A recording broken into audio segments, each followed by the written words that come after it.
Developing story, a political story this afternoon. After teasing it for weeks, President Trump finally made an endorsement in the John Cornyn-Ken Paxton race, choosing Paxton over Cornyn. An endorsement from the president goes a long way with Republican primary voters. Early voting underway right now. The election itself just 1 week from today. And this endorsement immediately shifts the dynamics of the race. We're looking closely at the impacts. Republican political consultant Alfredo Rodriguez with what this means to Paxton and Cornyn and for the November general election against Democrat James Tallarico.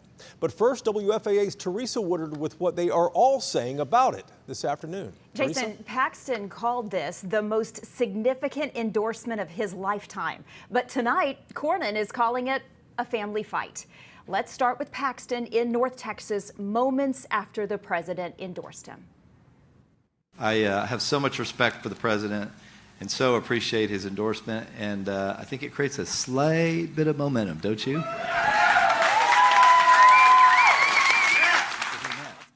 On his home turf today, Collin County. Now remember, on the night of the March 3rd primary, Cornyn got more votes than Paxton, but not enough to avoid this runoff.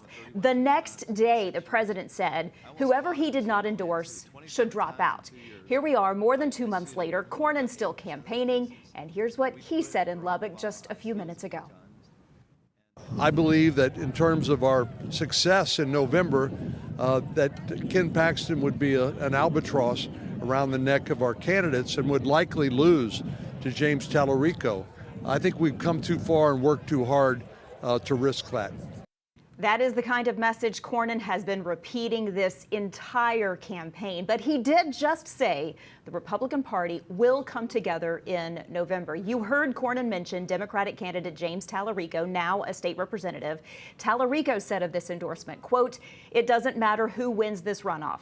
We already know who we're running against, the billionaire mega donors and their corrupt political system."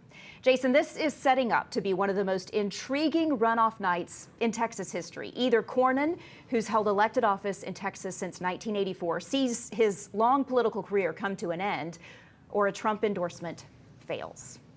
Indeed, it will be intriguing. Teresa, thanks for that. Now let's bring in Alfredo Rodriguez, a Republican political consultant, longtime friend of us here at WFAA, who runs DICE Communications. The big question a lot of people are asking right now, Alfredo, can John Cornyn overcome this endorsement by the president? I still think it's going to be a tight race. I don't think that the endorsement has solidified a guaranteed victory for Ken Paxton. Why not? Well, let's not forget that not too long ago during the primaries, President Trump endorsed Sid Miller just about the same time frame out from the primary. Who was running for Texas Ag Commissioner. He was running for Texas Ag Commissioner, and Sid Miller didn't prevail on election night, primary election night. And then not too far past that, the president also endorsed Lee Wambsgans in the Tarrant County State Senate race, and she also lost.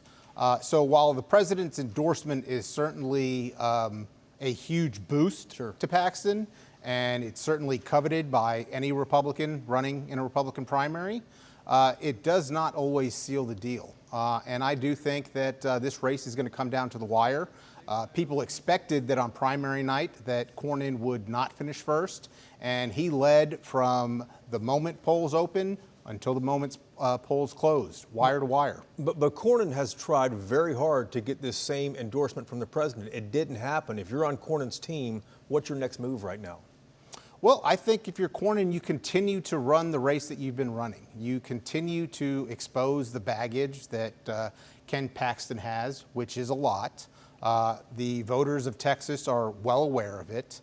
But I think you continue to run the dogged race that you've been running. You continue to traverse the state, city by city, town by town, county by county, and you appeal to the voters and you appeal to their better sense that this race is important. While I don't think that Ken Paxton, if he is ultimately the nominee, would lose to James Tallarico, it will cost the Republican Party nationally a great deal of money and resources that can be spent in other states to make sure that he wins in November. Well, let's talk about the money spent so far, because a lot of people thought that the president might get involved and make an endorsement early on so there wouldn't be this vicious ad campaign we've seen against Cornyn and Paxton. They've been fighting each other. over the money spent, the evidence and ammo given to Democrats so far that we've seen because of this bloody runoff here. So why did the president wait so long, do you think? Well, I do think that the president feels emboldened. Let's also not forget that he is coming off of some very big electoral successes. In Indiana, he defeated just about every single state senator that voted against the redistrict proposal that he wanted passed, and defeated them soundly in those races. Just last week, he defeated Bill Cassidy in the Louisiana GOP primary for U.S. Senate there. Who's a sitting incumbent.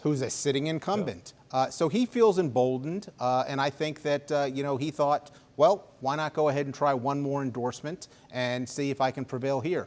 I also believe that, it's no secret, the president's numbers are not as high as he would like them to be.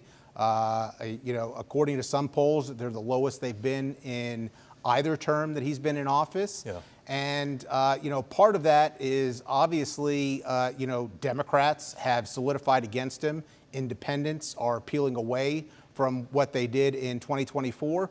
But it's also the MAGA base. And the MAGA base, I think, was looking for some sort of reassurance that this is the president that we voted for in 2024. And so he endorsed Ken Paxton. And we will see what happens with the Republican primary, the runoff, next Tuesday night.